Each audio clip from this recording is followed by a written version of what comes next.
Good evening, I'm Ian Hannamansing. Tonight, international calls for peace after the deadliest day in Gaza since 2014. Dozens dead as the United Nations meets. Fighting must stop.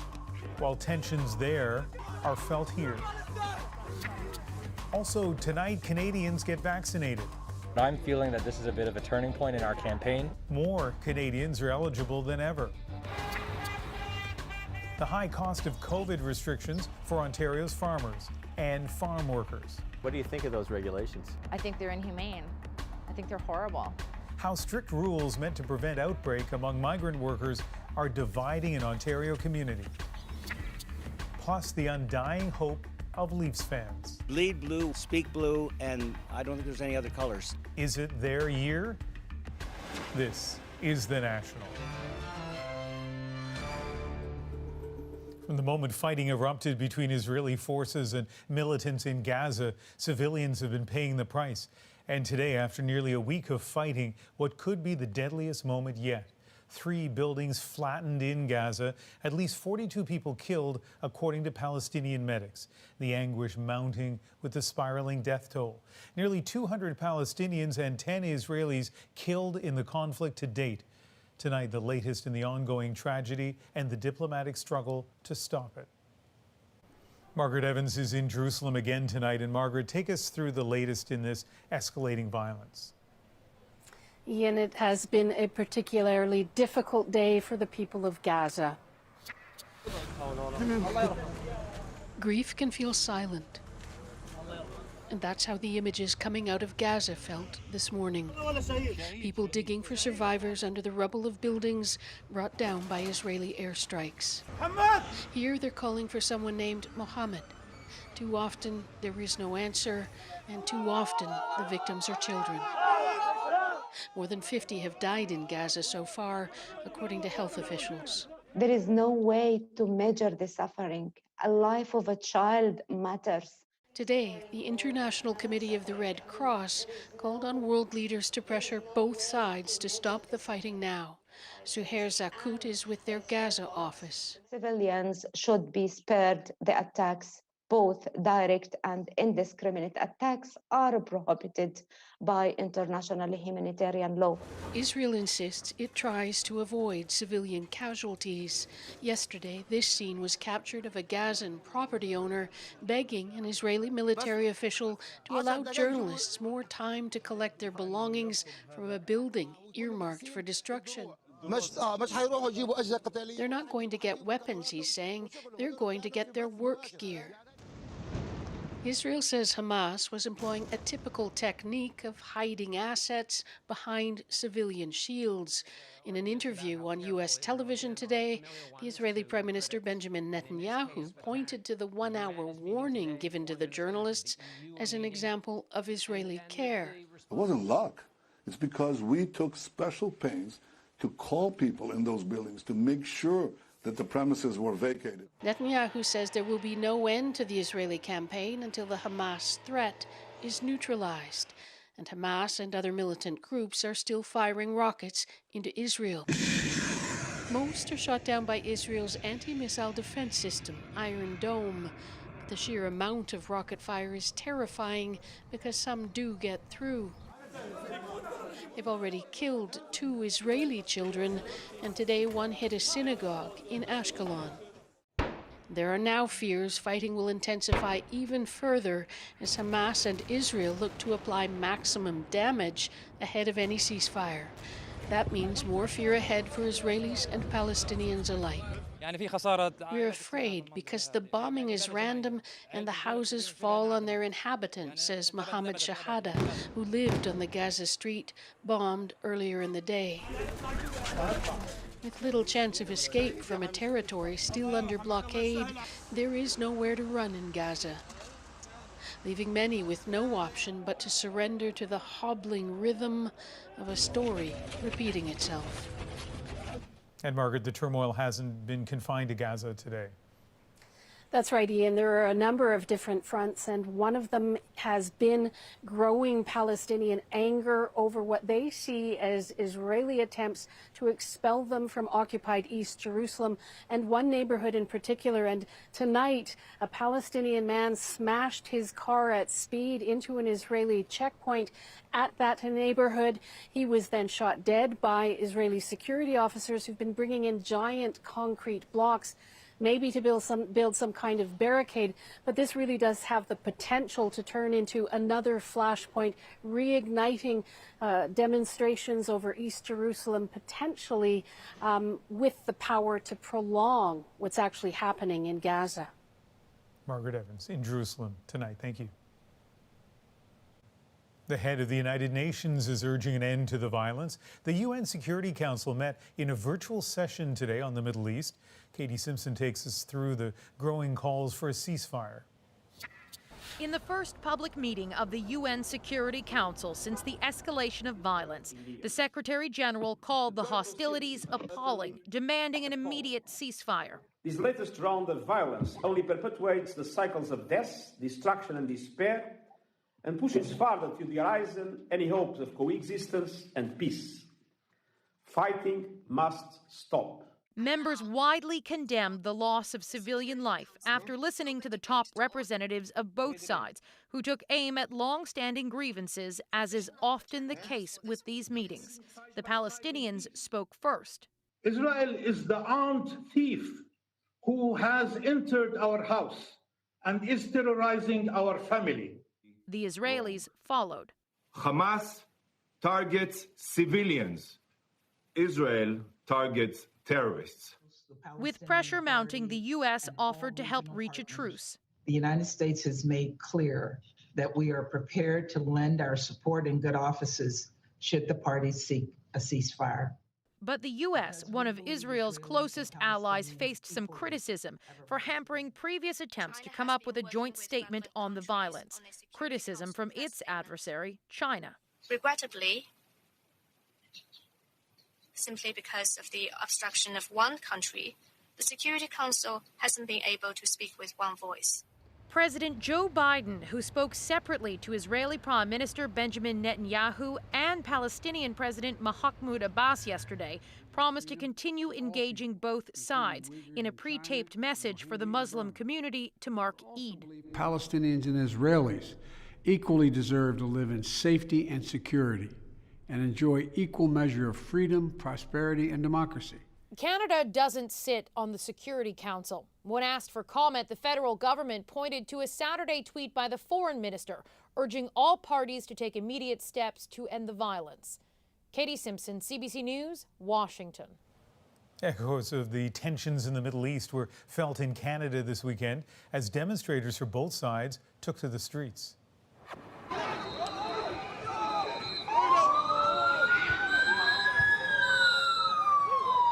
In Montreal today, a pro-Israel demonstration began peacefully but ended in scuffles and tear gas after counter-protesters rushed a police line.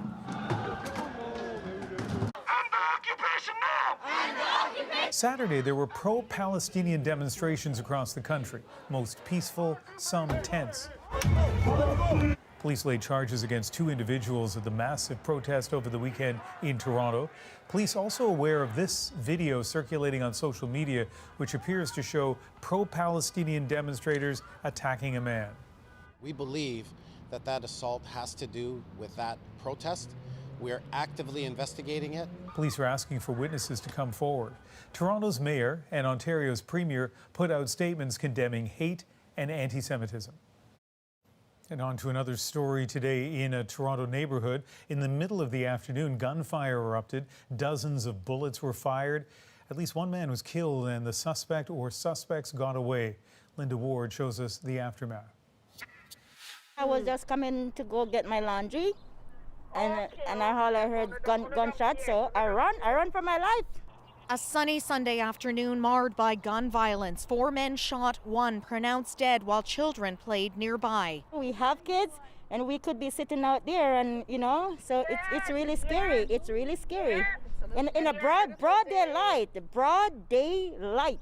It happened here in this roundabout around 2 in the afternoon. 2 vehicles were parked here, including this Mercedes and a Toyota outside number 22. And a dark-colored sedan pulled up and opened fire. At least 3 other vehicles were hit, and bullets hit this building, too.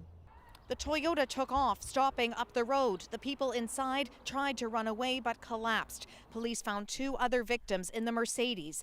3 men are now in hospital, 1 still fighting for his life. There are, I'm going to say, dozens of shell casings up there. One officer estimated at maybe close to 100. Witnesses have described like rapid gunfire, which could be either a semi-automatic or an automatic weapon. But again, that's something I can't really comment on until we know more about it. Police say it's likely there were multiple shooters. That's left residents here worried. We start to hear that it could be any one of us. It could be us come outside and that happened too, right? It's not good. I have a little son. I wouldn't want him to be outside when all of this was happening, for sure. And Linda, any indication as to motive?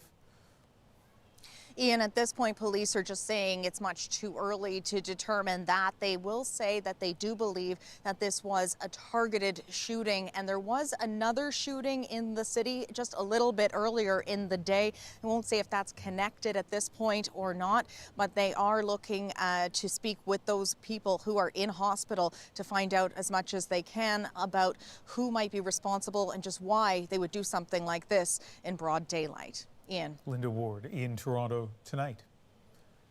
Let's turn now to Canada's COVID-19 battle. CBC News has learned an announcement about who will replace Major General Danny Fortin as the head of Canada's vaccine rollout program will happen in the coming days. Fortin abruptly left the job on Friday night under the cloud of a military investigation into an allegation of sexual misconduct. But meantime, Canada's vaccine rollout is ramping up. Over 18 million doses have now been administered, and this week Canada gets its biggest shipment yet. 4.5 million doses from Pfizer and Moderna, along with 650,000 from AstraZeneca, though it's unclear what will happen with those after provinces suspended handing out first shots. With those early vaccine shortages now in the rearview mirror, Canada's getting closer to a summer of fewer restrictions. Briar Stewart takes us to some joyful scenes across the country this weekend. The sunshine and the music made for a pleasant wait for the thousands who turned up today in Toronto at this mass vaccination clinic. Hopefully more freedom, hopefully helping to curb community spread, and we can all get back to normal a little bit quicker. Across the country, more people are now eligible for the shot, and the doors will soon open even wider because throughout May and June, Canada could receive an additional 37 million doses. It's so well organized. Today, Ontario's Premier had a brief tour of an overnight vaccine marathon in hard-hit Peel region. The hope was to vaccinate 7,000 between Saturday afternoon and Sunday evening. Cases are coming down. Our escape valve, which is the hospitals, that needs a little more time more to stabilize. But I'm feeling that this is a bit of a turning point. But starting tomorrow, there will be one big change. Hotspots like Toronto and Peel will no longer receive half of the province's doses. Instead, distribution will be done based on population, a move that some see as too premature. When you target vaccines to hotspots, not only do you save more lives, but you stop transmission sooner so that we can beat this pandemic faster. Elsewhere in the country, younger people are getting their turn. In Manitoba, anyone 12 and up is eligible. Because then I can actually see people and do things. So why not? In Quebec, anyone can get a shot if they're 18 and older. That's it? And that is also now the case in BC, where this evening bookings open to people 18 years and older. Over the weekend, people 20 and up were eligible. I received the email on Saturday morning and I was able to get my vaccine on Saturday afternoon, and he got his appointment today. As more people get their first shot, there is a growing sense of relief. And of course, the follow-up question. Is second dose likely to be Moderna? Just when can people get their second dose? Briar Stewart, CBC News, Vancouver. But while shots go in arms, the third wave continues to pound some provinces. According to Health Canada numbers, as of tonight, Manitoba has surpassed Alberta to claim the country's highest infection rate for COVID-19. Erin Broman looks at why Manitoba is faltering and shows us who's suffering the most. Manitoba's hospitals, strained like never before. The patients are younger. The ICU stays much longer. The ICUs are bursting at the seams. The modeling that was done for the province, we're exceeding the worst case scenarios. This doctor says those on the front lines are exhausted. Dealing with the heartache and the sadness that goes into looking after these patients is overwhelming, and many people are suffering from burnout. After Manitoba's second wave peaked in November, case rates dropped in February, then began to rise again in April. That's when gatherings were limited to 10 and places of worship continued with reduced capacity. In early May, as cases continued to rise, the province banned indoor gyms, dining, and church services altogether.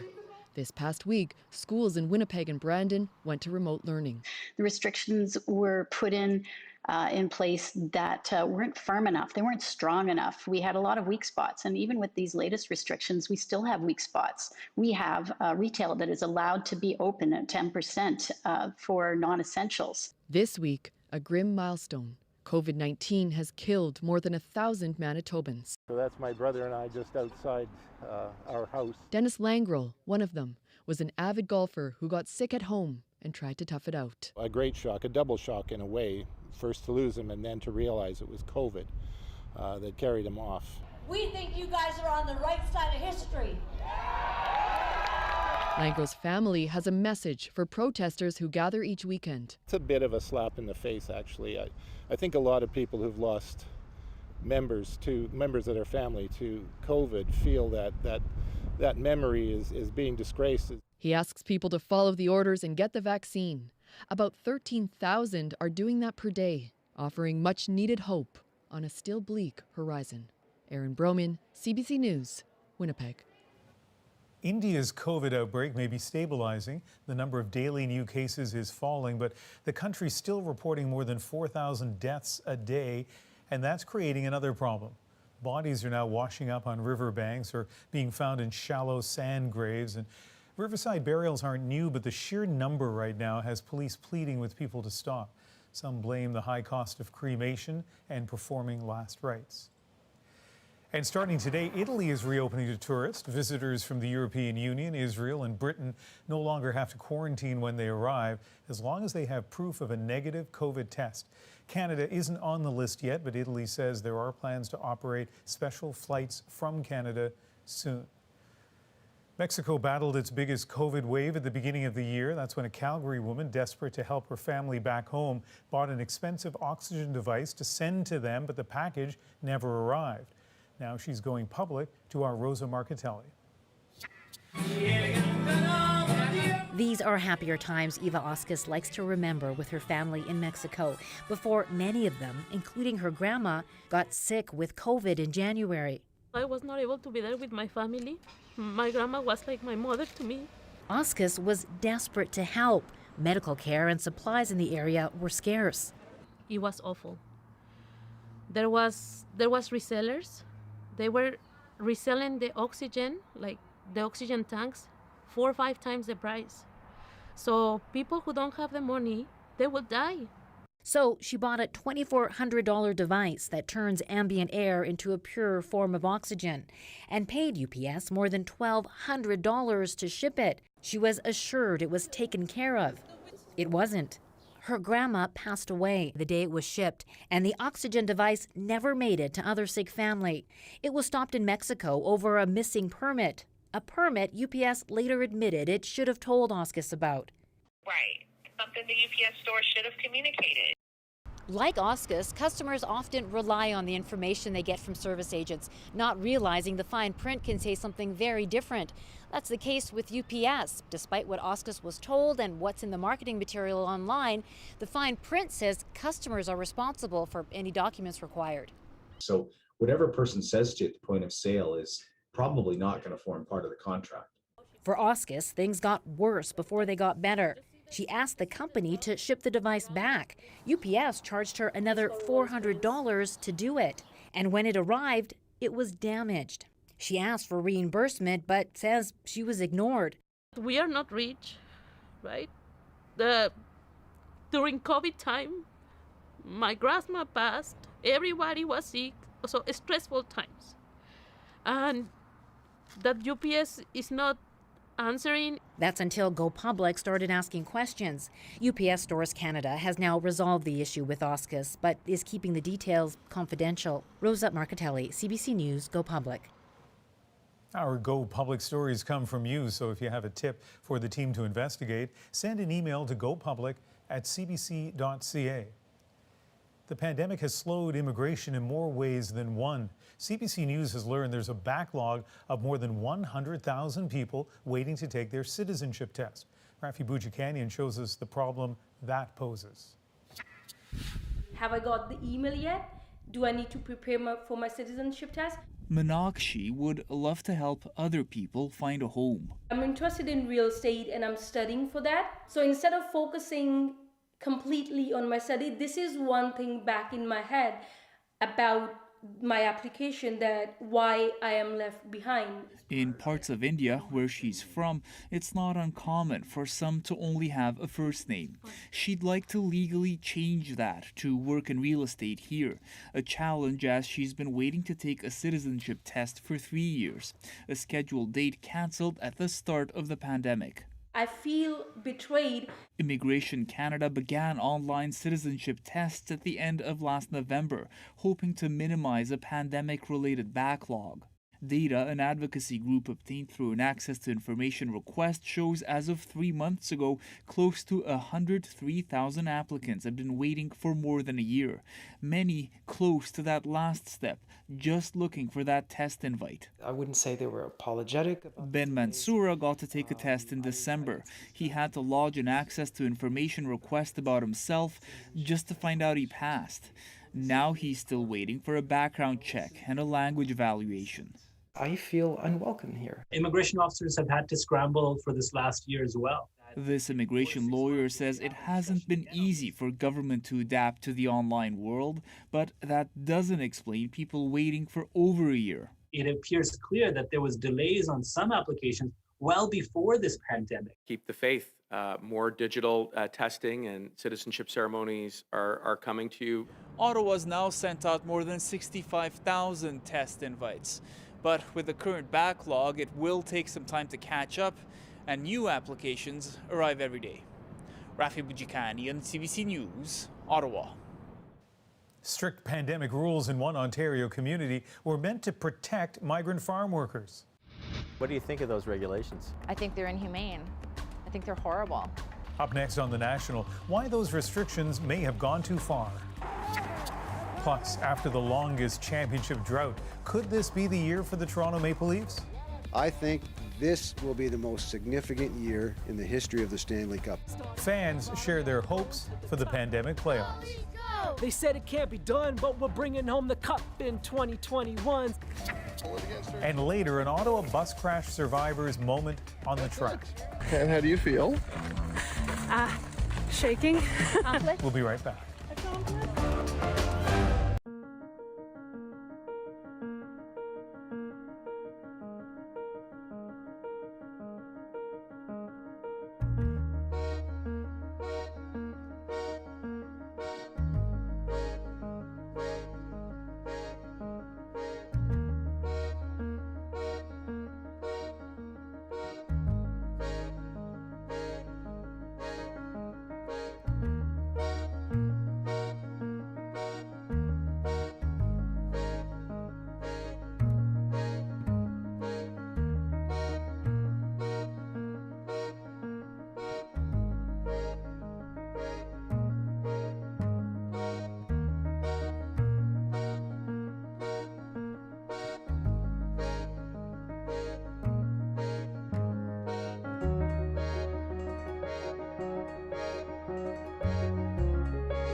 Around this time last year, when the pandemic was still relatively new, Ontario was grappling with major outbreaks among migrant farm workers.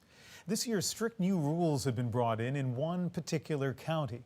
But as the Fifth Estate's Mark Kelly explains, many farmers and farm workers say those rules aren't just unreasonable, they're harmful to people and prices. We like to think of spring as a time of hope, a fresh start, especially here in Norfolk County, 2 hours southwest of Toronto. Farms here produce $500 million worth of fruit and vegetables. It's called Ontario's Garden. But this season, anger is growing like weeds in the garden. At issue, how to best protect the health of thousands of migrant farm workers, essential to the local economy. Yeah, and I said, we're not going to do that. That's ridiculous. No, we need. It's pitted farmers like Peter Van Berlo against the county's public health officials. Are the health officers, are they making your job easier or harder? No, harder. He's not alone. Farmers' anger has spilled onto the streets here, protesting against what they say are some of the strictest COVID regulations anywhere in Canada. For your safety, suitable face coverings must be worn at all times. When workers arrive, they travel maximum 3 at a time, meaning multiple trips at the farmer's expense.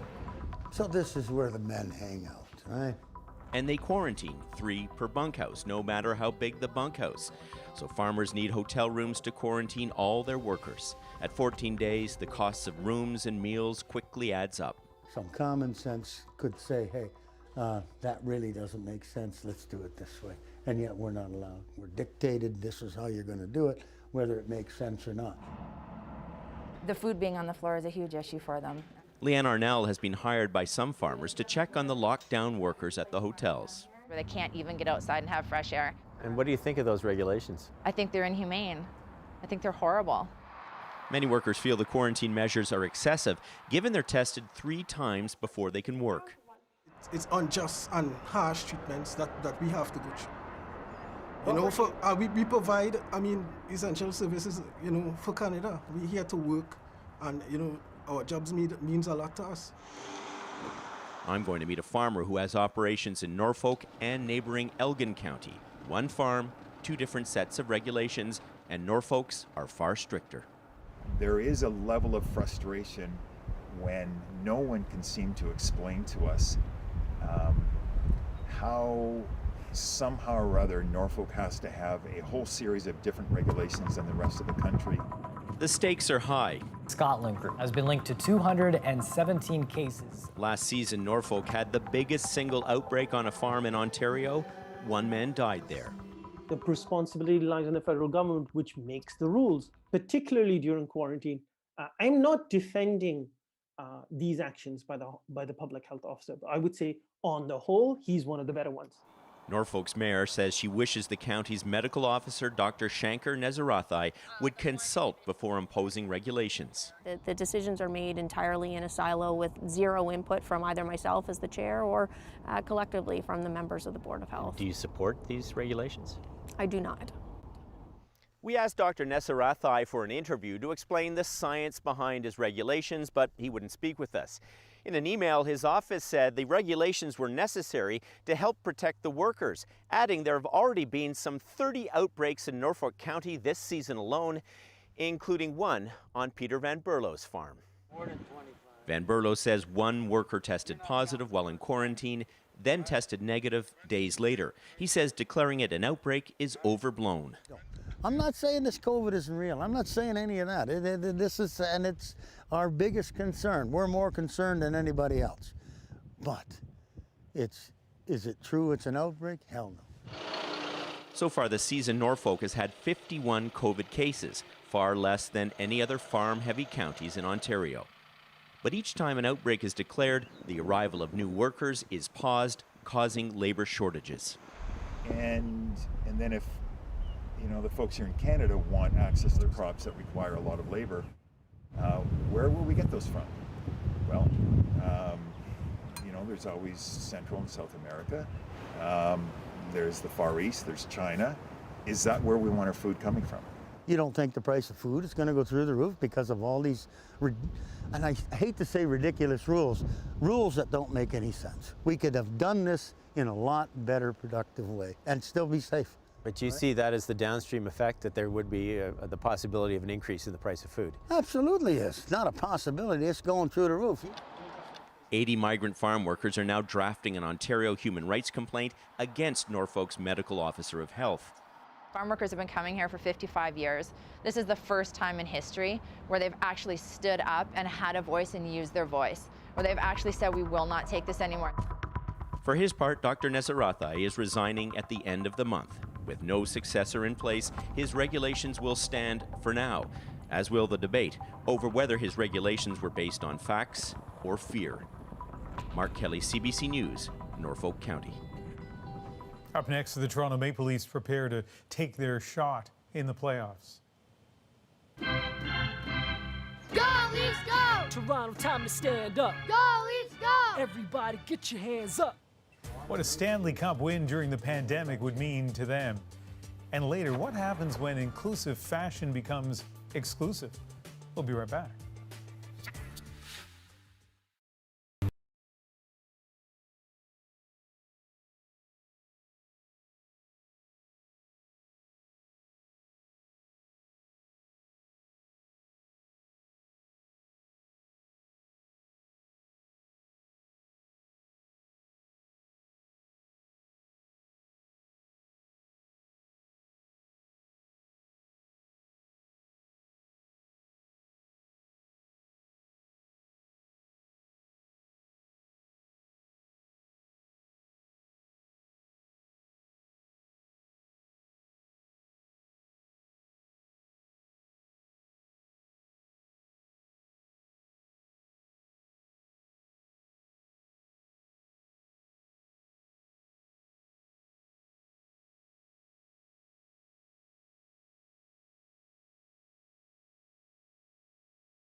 score on the power play.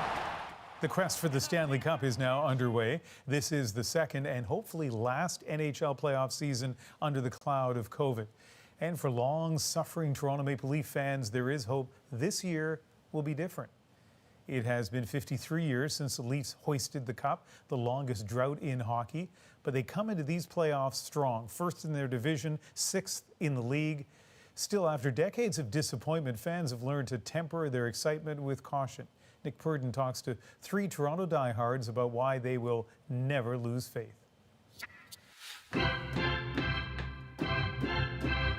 I'm a super fan. I'm definitely bleed blue, wear blue, speak blue, and I don't think there's any other colors. The Maple Leafs are Jimmy Holmstrom's life. He hasn't missed a single one of their games in 33 years.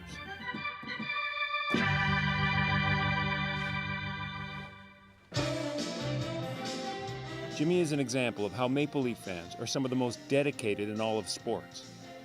After all, their team has the longest championship drought in hockey, and yet their love is unwavering. How does that happen?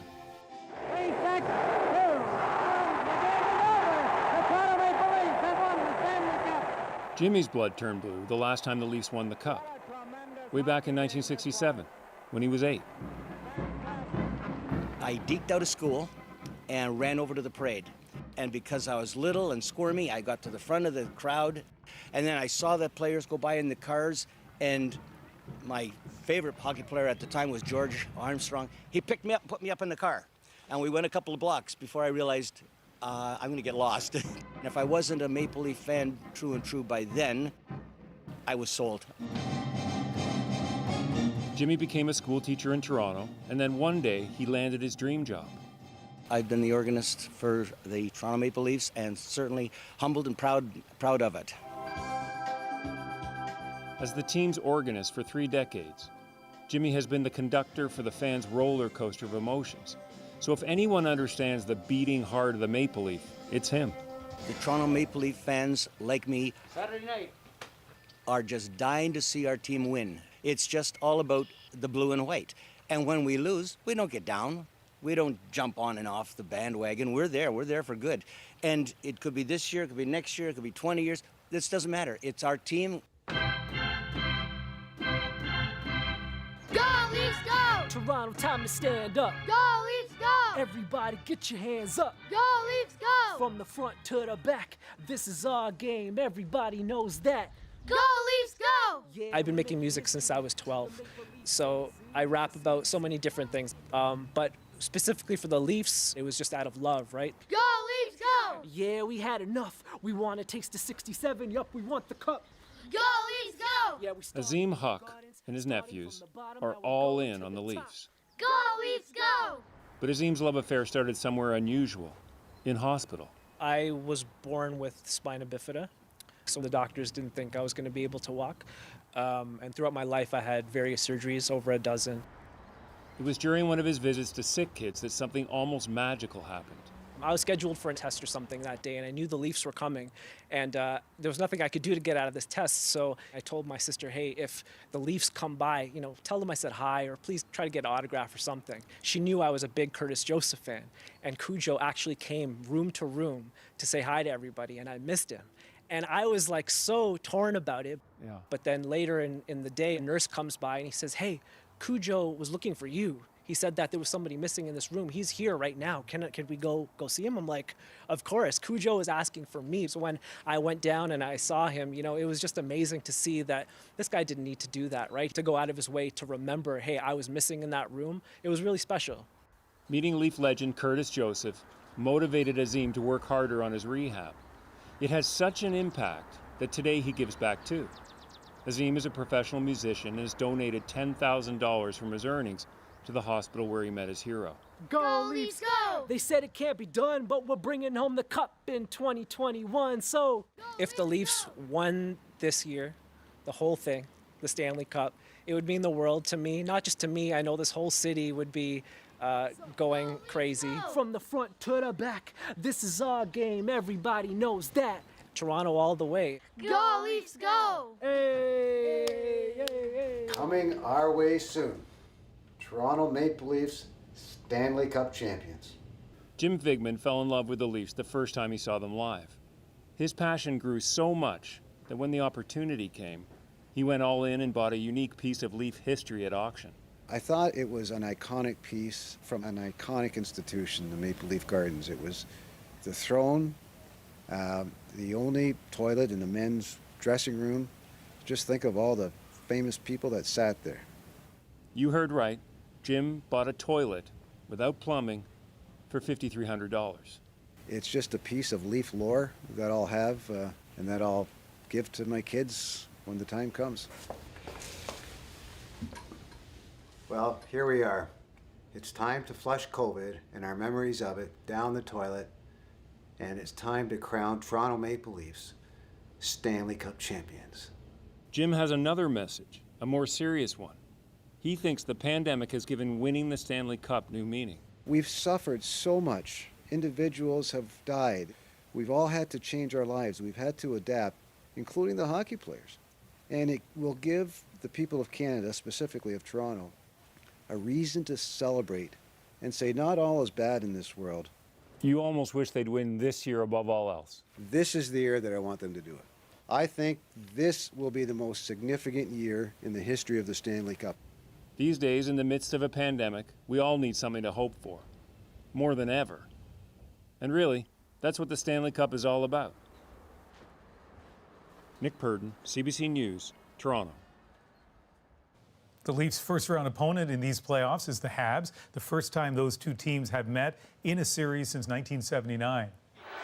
Canadians getting set. Here comes the shot. Score! It's over. Larry Robinson. A clean shot. Montreal swept Toronto in 4 games that year on their way to the Stanley Cup.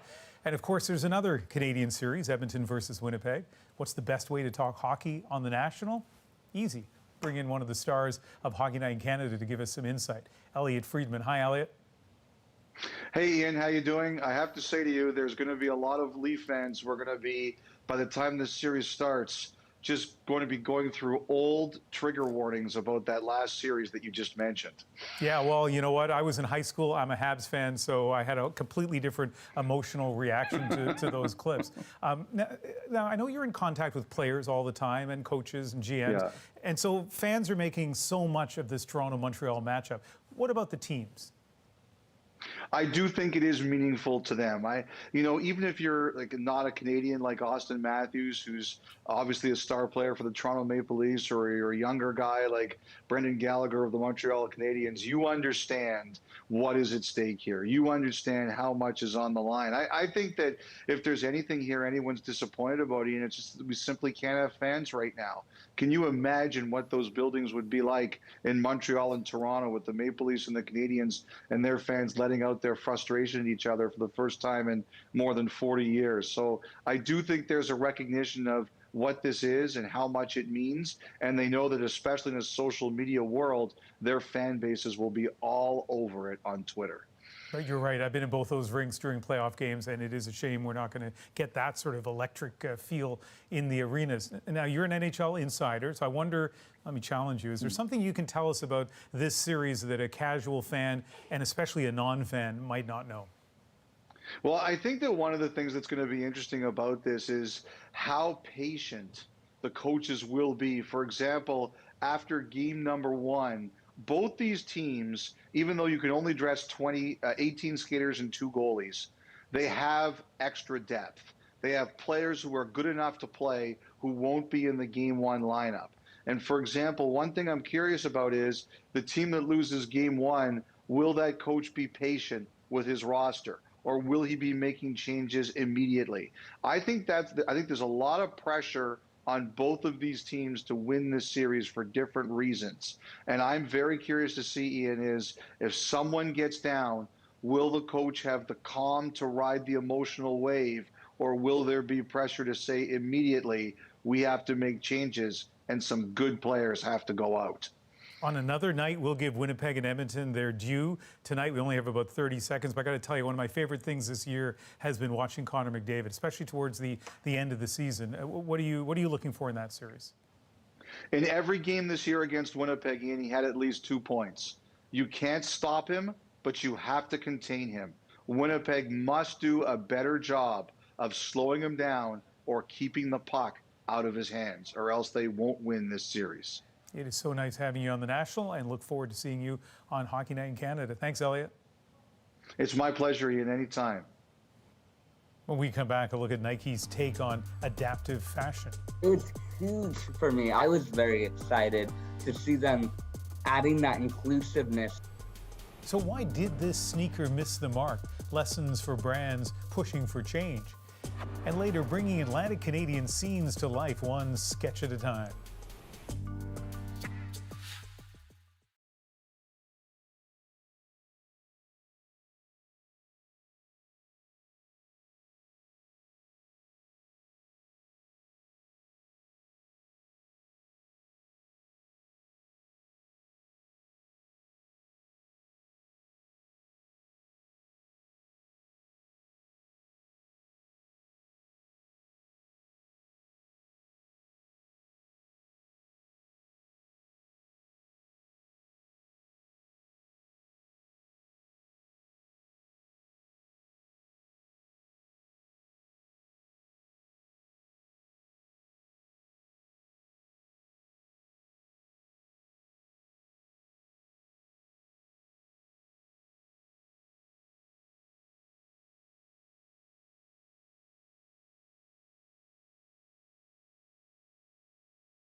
I'm Jamie Poisson, and tomorrow on CBC's daily news podcast Front Burner, The Crime of the Century, Alex Gibney's scathing documentary into how Big Pharma created and profited from the opioid crisis.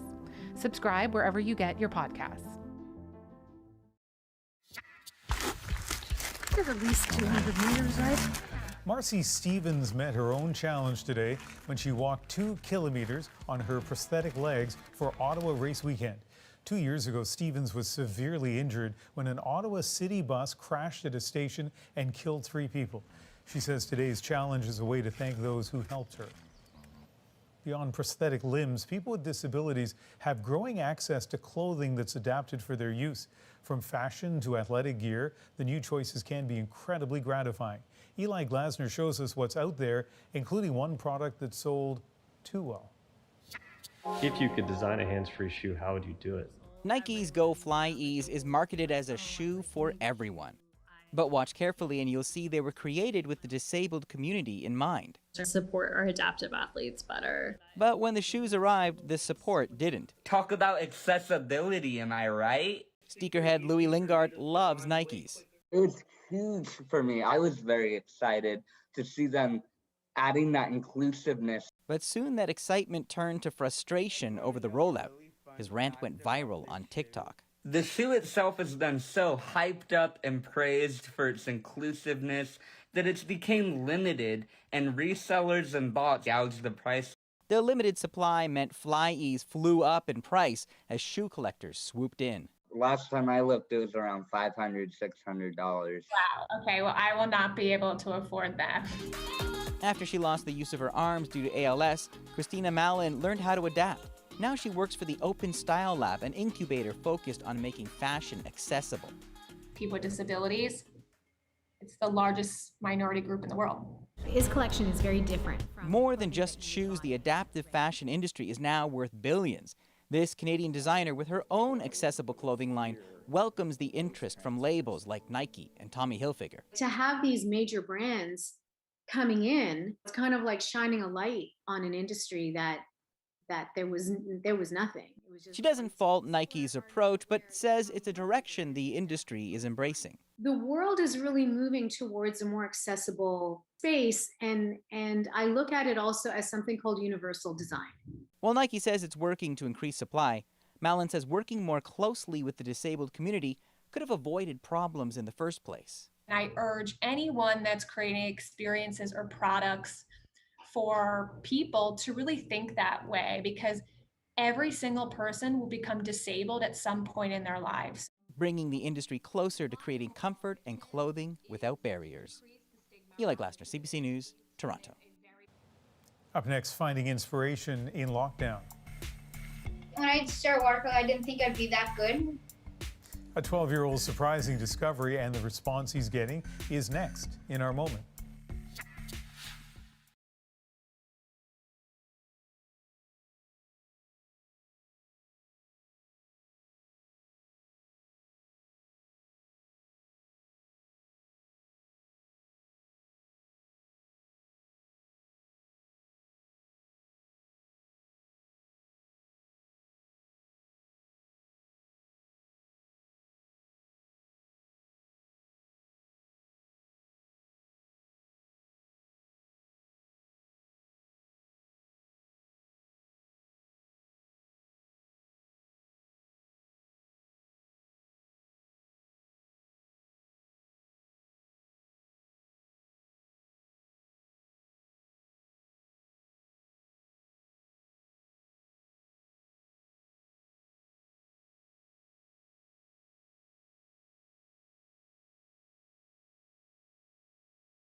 This free app brings you the news you want, local and international. Easy to use and easy to set the way you like. Get the free CBC News app today. So what's your pandemic hobby? This is the COVID kick of 12-year-old Haligonian Carter Noseworthy, who's decided to spend this spring's lockdown learning a new skill. And now people from all over the world are commissioning his works of art. Here's Carter in our moment. This is my first one that I've ever sold. A cottage in Peggy's Cove. I've always had an interest in art. I always like to sketch, do origami, felting, many different types of creative activities. But then during this lockdown, when I had more time, I decided to pick up something new and try something else. So I picked up watercolor, and I think it's my favorite type of art. I like to paint old historical maritime buildings. I find they look more appealing to draw. And today, actually, we went to downtown taking pictures of some buildings that we could draw. When I started watercolor, I didn't think I'd be that good, but knowing that people are actually wanting to buy my pieces makes me feel pretty happy that I'm actually out there and they think that I'm doing pretty good. So it's gonna make me feel pretty good that it's in their houses. Since I like to draw a lot of buildings when I watercolor, I want to be an architect one day, and I think this will really help me get there. I like them all, but the one at Citadel Hill in particular. So orders, apparently commissions coming in from Istanbul, the UK, the west coast of Canada. So take some talent, some art, some Instagram posts, and all of a sudden you have a retail phenomenon in art. That is The National for May the 16th. Good night.